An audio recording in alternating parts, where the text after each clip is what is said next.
ಕೊನೆಗೆ ಹಳ್ಳಿ ಕೇಳ್ತಾನೆ, ಮಾಸ್ಟ್ರೇ ನೀವು ಇಷ್ಟು ಪ್ರಶ್ನೆ ಕೇಳಿದ್ರೆ ನಾನೊಂದು ಪ್ರಶ್ನೆ ಕೇಳ್ತೇನೆ. ಏನಂತ ಹೇಳಿದರೆ, ನೀವು ಹಾಲು ಕುಡಿತಾ ಇದ್ದೀರಿ, ಹಾಲಿಗೆ ಸೊಳ್ಳೆ ಬಿದ್ದರೆ ಏನು ಮಾಡ್ತೀರಿ? ಸೊಳ್ಳೆ ತೆಗೆದು ಅದೇ ನೀರಿಗೆ ಬಿದ್ದರೆ ಏನು ಮಾಡ್ತೀರಿ? ಸರ್, ಇನ್ನು ಬೋರ್ವೆಲ್ ಅಲ್ಲಿ ನೀರು ಬರಲಿಲ್ಲ ಅಂದ ತಕ್ಷಣ ಅದನ್ನ ಹಾಗೆ ಬಿಟ್ಟು ಬಿಡುವಂತದ್ದು ಇರುತ್ತೆ. ಆದ್ರೆ ಬೋರ್ವೆಲ್ ರೀಚಾರ್ಜ್ ಮಾಡಿದ್ರೆ ಆ ನೀರು ಬರ್ಬಹುದು ಅದರಲ್ಲಿ ಬೋರ್ವೆಲ್ ಅಲ್ಲಿ ಅನ್ನುವಂತ ಮಾತಿದೆ. ಖಂಡಿತ ಬರ್ತದೆ. ಒಂದು 2 bedroom ಹೌಸ್ ಇಂದ V can collect 3.5 lakh liters of water. ಅಷ್ಟು ಹಿಡಿಲಿಕ್ಕಾಗುತ್ತೆ ನಮಗೆ, ಟಾಂಕಿಗೆ ಸಾಕಾಗೋದಿಲ್ಲ. ಈ ಡ್ರೈ ಬೋರ್ವೆಲ್ಸ್ ಅಂತ ಇರ್ತದೆ ಕೆಲವು ಕಡೆಯಲ್ಲಿ. ಡ್ರೈ ಬೋರ್ವೆಲ್ ಏನೋ ಒಂದು ಅವರಿಗೆ ಲಕ್ಕಿಲ್ಲ, ನೀರು ಸಿಗೋದಿಲ್ಲ. ಸೊ ಆ ಬೋರ್ವೆಲ್ಗೆ ನೀವು ಫಿಲ್ಟರ್ ಮಾಡೋದು ಬೇಡ, ನೀರನ್ನ ಬಿಟ್ಬಿಟ್ರೆ ಸೀದಾ ಬಿಡ್ಬೇಕು. ಫಿಲ್ಟರ್ ಖರ್ಚು ಮಾಡೋದು ಬೇಡ, ಮಾಡಿ ನೀರನ್ನು ಬಿಡಿ. ಮಾತು ನೆಲದ ನೀರು ಬೇಡ. ಯಾಕೆ ನೆಲದ ನೀರು ಬೇಡ ಹೇಳುದು? ಅದರಲ್ಲಿ ಕಸ, ಕಡ್ಡಿ, ಟಯರು, ಪ್ರಾಣಿಗಳದ್ದು ಏನೆಲ್ಲ ಇರ್ತದೆ, ಬೇಡ. ಅದು ಭೂಮಿಗೆ ಹೋಗ್ಬೇಕು. ಭೂಮಿ ಇಸ್ ಅ ವಂಡರ್ಫುಲ್ ಫಿಲ್ಟರ್. ಅದರಷ್ಟು ಚಂದ ಫಿಲ್ಟರ್ ಮಾಡೋದು ಯಾವುದೂ ಇಲ್ಲ. ನಮ್ಮ ಮೀನುಗಾರ ಬಂಧುಗಳು ಇವತ್ತು ಸಮುದ್ರ ಬದಿಯಲ್ಲಿ ಶುದ್ಧ ನೀರು ಕುಡಿತಾರೆ ಅಂತ ಆದರೆ ಅದು ಭೂಮಿಯಿಂದ. ಸೊ ಆದ್ರಿಂದ ನಾವು ಇದರ ಬಗ್ಗೆ ಮಾತಾಡ್ತಾ ಇದ್ದೆ, borewell recharge, dry borewell recharge is absolutely no problem. ಏನು ಖರ್ಚು ಮಾಡದೆ ಮಾಡಲಿ, ಖಂಡಿತ ರಿಸಲ್ಟ್ ಬರ್ತದೆ. ಮೊನ್ನೆ ಪೇಪರಲ್ಲಿ ಇತ್ತು, 10 ವರ್ಷ ಬೋರ್ವೆಲ್ ಇತ್ತು, ಅದರಲ್ಲಿ ಫ್ರೆಶ್ ವಾಟರ್ ಫ್ಲಶಿಂಗ್ ಆಗಲಿ ಶುರುವಾಯಿತು, ಅಂತರ್ಜಲ ಹೆಚ್ಚಾಗಿದೆ ಅಂತ ಹೇಳಿ. ಮತ್ತೆ ಈಗ ಟೆಕ್ನಾಲಜಿ ಬಂದಿದೆ. ಈಗ ನಮ್ಮ ಹತ್ರ ಲೇಸರ್ ಇದೆ, ಕ್ಯಾಮರಾ ಇದೆ, 600 ಅಡಿ ಕೆಳಗೆ ಹೋಗಿ ಕೂಡ ನೋಡ್ಬೋದು ನಮ್ಮಲ್ಲಿ ಎಷ್ಟು ನೀರು ಇದೆಯಾ ಇಲ್ವೋ ಅಂತ. ಆ ಥರ ಟೆಕ್ನಾಲಜಿ ಇದೆ, ಅದರ ಉಪಯೋಗವನ್ನು ಪಡ್ಕೊಳ್ಬೋದು. ಈ ನೀರು ಅಂತ ಹೇಳೋದು ಒಂದು ಟ್ರೆಷರ್ ಅಂತ ಹೇಳಿದ್ರೆ ದೊಡ್ಡ ಆಸ್ತಿ, ದೊಡ್ಡ ಸಂಪತ್ತು. ಆ ಸಂಪತ್ತನ್ನು ನಾವೇ ಉಳಿಸ್ಕೊಳ್ಬೇಕೇ ವಿನಃ ಅವರು ಸಬ್ಸಿಡಿ ಕೊಟ್ಟು ಇವರು ಸಹಾಯಧನ ಕೊಟ್ಟು ಉಳಿಸೋದ್ರಲ್ಲಿ ಅರ್ಥ ಇಲ್ಲ. ಸರ್ಕಾರ ಮಾಡೋದು ತಪ್ಪು. ನಾನು ಅದರ ಬಗ್ಗೆ ತಲೆನೂ ಕೆಡಿಸ್ಕೊಳ್ಳಲ್ಲ. ನಾನು ಹೇಳೋದು, ನಿಮ್ಮ ಮನೆ ಮಾಡಿದ ಮೇಲೆ ಬಿದ್ದ ನೀರು ದೇವರು ಕೊಟ್ಟದ್ದು. ಎಷ್ಟು ಗೊತ್ತಾ? 1 ಚದರ ಅಡಿ 1 millimeter, 1 meter by 1 meter by 1 millimeter, 1 liter water. So ನಿಮ್ಮಲ್ಲಿ ಒಂದು 2 ಯಾರದೇ ಇರಲಿ, ಸಾಮಾನ್ಯವಾಗಿ ಎಲ್ಲ 2 bedroom ಹೌಸ್ ಇರುತ್ತೆ. ಇಂಡಿಪೆಂಡೆಂಟ್ ಹೌಸ್ ಇರೋರಿಗೆ 2 bedroom ಹೌಸ್ ಇದ್ರೆ it is nearly 1000 square feet ಇರುತ್ತೆ. ಆಲ್ಮೋಸ್ಟ್ 100 square meter ಆಯಿತು. 100 square meter ಇಟ್ಟುಂಟು ನಮಗೆ 3,500 millimeter ಮಳೆ ಬರ್ತದೆ. 3,500 millimeters ಆಫ್ ವಾಟರ್. ಅಂದರೆ ಒಂದು 2 bedroom ಹೌಸಿಂದ we can collect 3.5 lakh liters of water. ಅಷ್ಟು ಹಿಡಿಲಿಕ್ಕಾಗುತ್ತೆ ನಮಗೆ, ಟಾಂಕಿಗೆ ಸಾಕಾಗೋದಿಲ್ಲ. ಅಂದ್ರೆ ಅಷ್ಟು ದೊಡ್ಡ ಟ್ರೆಷರ್ ನಮ್ಮ ಹತ್ರ ಉಂಟು, ನಾವು ಬಿಡ್ತಾ ಇದ್ದೇವೆ. ನಿಜ, ಕರೆಕ್ಟ್. ಅದನ್ನು ತೋಡಿಗೆ ಬಿಡ್ತಾ ಇದ್ದೇವೆ. ಆಮೇಲೆ ನಾವು ಹೇಳ್ತಾ ಸರ್ಕಾರ ಗಿರ್ಕಾರ ನೋ, ಯಾರು ಮಾಡೋದು ಬೇಡ ಸ್ವಾಮಿ. ನಮ್ಮ ಕೈಯಲ್ಲಿ ನೀರನ್ನು ತಗೊಳ್ಳುವ, ನಾವೇ ಕುಡಿಯುವ, ನಾವೇ ಸುಖವಾಗಿರುವ. ಯಾಕೆ ಇನ್ನೊಬ್ಬರದ್ದು ಸಹಾಯ ಕೇಳಬೇಕು? ಒಂದು. ಎರಡನೇದ್ದು, ಅಪಾರ್ಟ್ಮೆಂಟ್ಗಳಲ್ಲಿ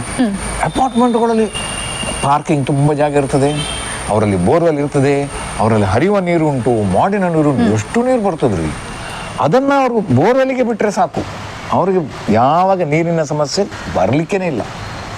ಮತ್ತು ಇಂಡಸ್ಟ್ರಿಗಳಲ್ಲಿ ಮಾಡಿದ್ದೇವೆ ನಾವು, ಇಂಡಸ್ಟ್ರಿಗಳಲ್ಲೆಲ್ಲ ಮಾಡಿದ್ದೇನೆ. ಇಂಡಸ್ಟ್ರಿಗಳವರಿಗೆ ಭಾಳ ಖುಷಿ, ನಾವು ಎಷ್ಟು ನೀರು ತೆಗಿತೇನೆ ಅಷ್ಟು ನೀರು ಕೊಡ್ತಾ ಇದ್ದೇನೆ ಅಂತ ಅವ್ರ ಲೆಕ್ಕ, ಭಾಳ ಖುಷಿ ಅವರಿಗೆ. ಸೊ ಹಾಗೆ ನಾವು ನೀರನ್ನು ನಾವು ಭೂಮಿಗೆ ಕೊಡೋದಲ್ಲದೆ ಆ ಟ್ರೆಷರ್ ಸಂಪತ್ತನ್ನು ಉಳಿಸ್ಕೊಳ್ಳಿಕ್ಕೆ ಪ್ರಯತ್ನ ಮಾಡಿದ್ರೆ ನಮ್ಗೇನು ತೊಂದರೆ ಇಲ್ಲ. ನಿಜ ಸರ್, ಮನೆಯಲ್ಲಿ ನೀರಿಲ್ಲದೆ ಇರೋದನ್ನ ಇಮ್ಯಾಜಿನ್ ಮಾಡೋದಕ್ಕೆ ಸಾಧ್ಯ ಇಲ್ಲ ಅನ್ಸುತ್ತೆ ಅಲ್ವಾ? ನಾವು ಬೇರೆ ಎಲ್ಲ ಮನೆಯನ್ನ ಚಂದ ಮಾಡಿ ಓರಣ ಮಾಡಿ ಇಟ್ಕೊಂಡು ಮನೆಯಲ್ಲಿ ಗಂಗೆ ಕಾವೇರಿನೇ ಇಲ್ಲ ಅಂತಂದ್ರೆ ಇನ್ನು ಬೇರೆ ಎಲ್ಲ ಸಂಪತ್ತಿದ್ದು ಏನ್ ಪ್ರಯೋಜನ ಅಂತ. ಮನೆಗೆ ನೀರಿಲ್ಲದೆ ಮನೆ ಖಾಲಿ ಮಾಡಿ ಹೋಗುವಂತ ಪರಿಸ್ಥಿತಿಯನ್ನ ಕೆಲವರು ತಂದ್ಕೊಳ್ತಾರೆ. ಅದ್ರ ಅವಶ್ಯಕತೆನೇ ಇಲ್ಲ ಅನ್ನುವಂಥದ್ದು. ಬಾವಿ ನೀರು ಇದ್ರ ಮೇಲೆ ನಾವು ಬಾವಿ ನೀರು ಫಿಲ್ಟರ್ ಮಾಡಲ್ಲ ಅಂದಮೇಲೆ ನಮ್ಗೆ ಫಿಲ್ಟರ್ ಖರ್ಚು ಮಾಡೋ ಅವಶ್ಯಕತೆನೂ ಇಲ್ಲ. ನಾವು ಟ್ಯಾಪ್ ವಾಟರ್ಗೆ ಫಿಲ್ಟರ್ ಹಾಕ್ಬೇಕೇ ವಿನಃ ಬಾವಿ ನೀರಿಗೆ ನಾವು ಹಾಕಲ್ಲ. ಸೊ ನಾವು ಅದಕ್ಕೂ ಹಾಕಿಲ್ಲ. ಆದರೆ ನಾವು ಫ್ಲ್ಯಾಟಿಂದ ಬರುವಾಗ ಅಥವಾ ಬಾವಿಯಲ್ಲಿ ಟ್ಯಾಂಕಿಯಲ್ಲಿ ಇದ್ದರೆ ಒಂದೊಂದು ಸರಿಗೋಸ್ಕರವಾಗಿ ಫಿಲ್ಟರ್ ಮಾಡ್ತೇವೆ. ನಾವು ಇಲ್ಲಾಂದರೆ ನೇರ ಬಾವಿ ಕೊಡಪಾನದಿಂದ ಡೈಲಿ ಕೊಂಡೋಗ್ತೇವೆ, ಕೊಡಪಾನ ಮಡಿಕೆಗೆ ಹಾಕ್ತೇವೆ, ಅದನ್ನು ಏನು ಸಮಸ್ಯೆ ಇಲ್ಲ. ಸೊ ದಕ್ಷಿಣ ಕನ್ನಡದಲ್ಲಿ ಇರ್ಬೋದು ಅಥವಾ ನಮ್ಮ ಕರಾವಳಿ ಕರ್ನಾಟಕದಲ್ಲಿ ಮಳೆ ಅತಿ ಹೆಚ್ಚು ಬೀಳುವಂತಹ ಒಂದು ಪ್ರದೇಶ ಅಂತ ಹೇಳ್ತಾರೆ ಸರ್. ಇಲ್ಲಿ ಇದ್ರ ಬಗ್ಗೆ ಅವೇರ್ನೆಸ್ ಅನ್ನ ಇನ್ನೂ ಹೇಗೆ ಕ್ರಿಯೇಟ್ ಮಾಡೋದು? ಯಾಕಂದ್ರೆ ನೀವು ಸಾಕಷ್ಟು ಕೆಲಸಗಳನ್ನ ಮಾಡ್ತಾ ಇದ್ದೀರಾ, ಮಾಧ್ಯಮಗಳಲ್ಲಿ ಕೂಡ ಈ ಕತೆಗಳು, ಸ್ಟೋರಿಗಳೆಲ್ಲ, ನೀರಿನ ಒಂದು ಸೋಲ್ಜರ್ಸ್ ಸ್ಟೋರಿಗಳೆಲ್ಲ ಬರ್ತಾ ಇರುತ್ತೆ. ಆದ್ರೂ ಕೂಡ ಇನ್ನೂ ನಾವು ಇದ್ರ ಬಗ್ಗೆ ನಮ್ಗೆ ಸಂಬಂಧ ಇಲ್ಲ ಅನ್ನೋ ತರ ಒಂದು ಮನಸ್ಥಿತಿ ಇದೆ ಸರ್. ಇದ್ರ ಬಗ್ಗೆ ಏನೊಂದು ಮೆಸೇಜ್ ಕೊಡ್ತೀರಾ? ನಮಗೆ ಈ ಸ್ವಚ್ಛ ಗ್ರಾಮ ಆಯ್ತಲ್ಲ, ಈ ಕ್ಲೀನಿನೆಸ್ ಡ್ರೈವ್ ಅಂತ ಏನು ಗೌರ್ಮೆಂಟ್ ಆಫ್ ಇಂಡಿಯಾ ಶುರು ಮಾಡಿತು, ಈಗ ಶಾಲಾ ಕಾಲೇಜು ಮಕ್ಕಳಿಂದ ಹಿಡಿದು ದೊಡ್ಡವರಿಗೆ ಸಹ ಕಸ ಬಿಸಾಡಬಾರ್ದು ಅನ್ನೋದು ಜ್ಞಾನ ಇದೆ. ಎಲ್ಲಿ ಬಿಸಾಡಬಾರ್ದು, ಆದಷ್ಟು ಬಿಸಾಡಬಾರ್ದು, ಸ್ವಚ್ಛತೆ ಬೇಕು ಅನ್ನೋದು ಮನಸ್ಸಿಗೆ ಹೋಗಿದೆ, ಸಾಧಿಸಿದ್ದೇವೆ. ಅದನ್ನು ನಮಗೆ ಮಾಡ್ಲಿಕ್ಕಾಯ್ತು. ಹಾಗೆ ಈ ನೀರಿನ ಸಂರಕ್ಷಣೆ ಬಗ್ಗೆ ನಮಗೆ ಶಾಲಾ ಮಕ್ಕಳಿಂದ ಹೇಳಿಕೊಡುವಂಥ ಪ್ರವೃತ್ತಿ ಇನ್ನೂ ಬಂದಿಲ್ಲ. ನೋಡಿ ನಾವೊಂದು ಸಣ್ಣ ಕತೆ ಹೇಳ್ತೇನೆ. ಒಂದು ಮಾಸ್ಟ್ರು ಹಳ್ಳಿಗೆ ಹೋಗ್ತಾರೆ, ಹಳ್ಳಿಯಲ್ಲಿ ಕಲಿಸ್ಲಿಕ್ಕೆಲ್ಲ ಪ್ರಯತ್ನ ಮಾಡ್ತಾರೆ, ಅಲ್ಲಿ ಯುವಕರಿಗೆಲ್ಲ ಹೇಳ್ತಾರೆ ಆ ಪ್ರಶ್ನೆ ಈ ಪ್ರಶ್ನೆ ಆ ಪ್ರಶ್ನೆ ಎಲ್ಲ ಕೇಳ್ತಾನೆ. ಕೊನೆಗೆ ಹಳ್ಳಿ ಕೇಳ್ತಾನೆ, ಮಾಸ್ಟ್ರೇ ನೀವು ಇಷ್ಟು ಪ್ರಶ್ನೆ ಕೇಳಿದ್ರು, ನಾನೊಂದು ಪ್ರಶ್ನೆ ಕೇಳ್ತೇನೆ. ಏನಂತ ಹೇಳಿದರೆ, ನೀವು ಹಾಲು ಕುಡಿತಾ ಇದ್ದೀರಿ, ಹಾಲಿಗೆ ಸೊಳ್ಳೆ ಬಿದ್ದರೆ ಏನು ಮಾಡ್ತೀರಿ? ಸೊಳ್ಳೆ ತೆಗೆದು. ಅದೇ ನೀರಿಗೆ ಬಿದ್ದರೆ ಏನು ಮಾಡ್ತೀರಿ? ನೀರನ್ನು ಚೆಲ್ತೀರಿ.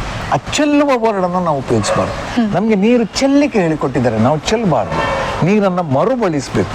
ಹೇಗೆ ಮರುಬಳಕೆ ಮಾಡೋದು? ಆ ನೀರು ಹಾಗೆ ಏನಾದರೂ ಆಗೋದು, ಚೆಲ್ಲೋ ಬದಲು ಪುನಃ ಕೈ ತೊಳಿಲಿಕ್ಕೆ ಆಗ್ತದ, ಕಾಲು ತೊಳಿಲಿಕ್ಕೆ ಆಗ್ತದ, ಚಪ್ಪಲ್ ತೊಳಿಲಿಕ್ಕೆ ಆಗ್ತದ? ಹಾಗೆ ನಾವು ಯೋಚನೆ ಮಾಡಿದರೆ ಮಾತ್ರ ನಾವು ಬದುಕಲಿಕ್ಕೆ ಸಾಧ್ಯ. ಸೊ ಆ ದೃಷ್ಟಿಯಿಂದ, ಸಮಸ್ತ ದೃಷ್ಟಿಯಿಂದ ಯೋಚನೆ ಮಾಡಬೇಕು.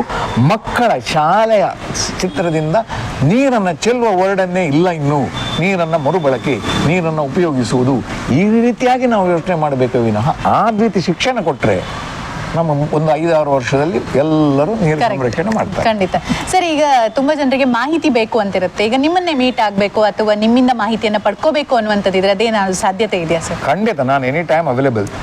ದಕ್ಷಿಣ ಕನ್ನಡ ಅಂತ ಅಲ್ಲ, ನನಗೆ ಬಾಂಬೆಯಿಂದ, UP-ಯಿಂದ, ಇಂಡೋನೇಷ್ಯಾದಿಂದ ಫೋನ್ ಮಾಡ್ತಾರೆ, ನಾನು ಈ ರೀತಿ ಮಳೆ ನೀರು ಕೊಯ್ಲು ಮಾಡಿದ್ರೆ ಆಗ್ಬೋದಾ ಅಂತ.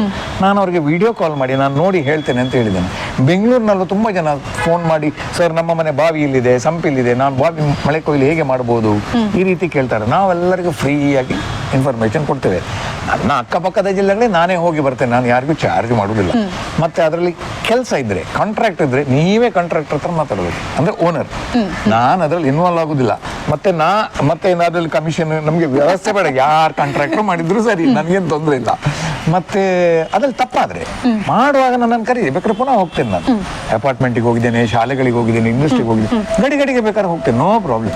ಎಲೋಷಿಯಸ್ ಬಹಳ ಒಳ್ಳೆ ಕೆಲಸ ಮಾಡಿದೆ, 2-3 ಸರಿ ಹೋಗಿದ್ದೇನೆ ನಾನು. ಹಾಗೆ ತುಂಬಾ ಶಾಲೆಗಳು ಮಾಡಿದ್ದಾವೆ. ತುಂಬಾ ಈಗ ಕ್ರಿಶ್ಚಿಯನ್ ಇನ್ಸ್ಟಿಟ್ಯೂಟ್ಗಳಲ್ಲಿ ಜಲಬಂಧನ ಅಂತ ದೊಡ್ಡ ಕಾರ್ಯಕ್ರಮ ಮಾಡ್ತಾ ಇದ್ದಾರೆ. ಎಲ್ಲ ಶಾಲೆಗಳಲ್ಲಿ, ಚರ್ಚ್ಗಳಲ್ಲಿ ಅದ್ರ ಬಗ್ಗೆ ಮಾಹಿತಿ ಕೊಡುವಂತ ಕೆಲಸಗಳು ನಡೀತಾ ಇದೆ.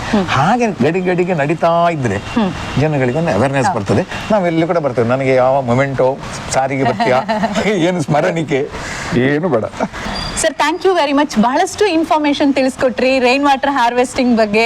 ನನಗೂ ಖುಷಿ ಆಯ್ತು.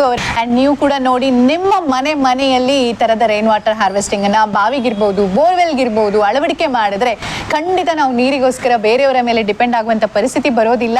ಇನ್ನು ಇಷ್ಟು ಮಳೆ ಸುರಿಯುವಂತ ಪ್ಲೇಸ್ ಅಲ್ಲಿ ನಾವು ನೀರಿಲ್ಲ ಅನ್ನೋದು ಸಹ ನಮ್ಮ ಮೂರ್ಖತನ ಅಥವಾ ನಮಗೆ ಎಜುಕೇಶನ್ನೇ ಇಲ್ಲ ಅನ್ನುವ ಪರಿಸ್ಥಿತಿ ಆದಿತ್ತು ಅಂತ. ಅಂತಹ ಪರಿಸ್ಥಿತಿಯನ್ನ ನಾವು ತಂದ್ಕೋಬಾರ್ದು ಅಂತಂದ್ರೆ ಈಗಲೇ ನಾವು ಜಲಸಾಕ್ಷರರಾಗಬೇಕು ಅಂತ. Sir, thank you very much big FM ಪರವಾಗಿ. ಅಂಡ್ ನಾವು ಬಿಗ್ FM ಇಂದ ರೈನ್ ವಾಟರ್ ಹಾರ್ವೆಸ್ಟಿಂಗ್ ಕ್ಯಾಂಪೇನ್ ಮಾಡ್ತಾ ಇದ್ದೀವಿ. AJ hospital and research centre ಕಡೆಯಿಂದ ಈ ಒಂದು ಸಹಯೋಗದೊಂದಿಗೆ ನಡೆಸ್ತಾ ಇರುವಂತಹ ಈ ಅಭಿಯಾನಕ್ಕೆ ತಾವು ಭಾಗಿಯಾಗಿ ಮಾಹಿತಿಯನ್ನ ಕೊಟ್ಟಿದ್ದಕ್ಕಾಗಿ ನಾನು ಎಲ್ಲ ಕೇಳುಗರ ಪರವಾಗಿ ವಂದನೆಗಳನ್ನ ಸಲ್ಲಿಸ್ತಾ ನಮಸ್ಕಾರ. ಎಲ್ಲ ಕೇಳುಗರಿಗೆ ಸಹ ಮಳೆ ನೀರು ಕೊಯ್ಲನ್ನು ಅಳವಡಿಸಿ, ನೋಡುಗರೆಲ್ಲ ಮಳೆ ನೀರು ಕೊಯ್ಲನ್ನು ಅಳವಡಿಸಿ, ಮತ್ತೆ ನೀವು ಸುಖವಾಗಿರಿ, ನಾವು ಸುಖವಾಗಿರೋಣ.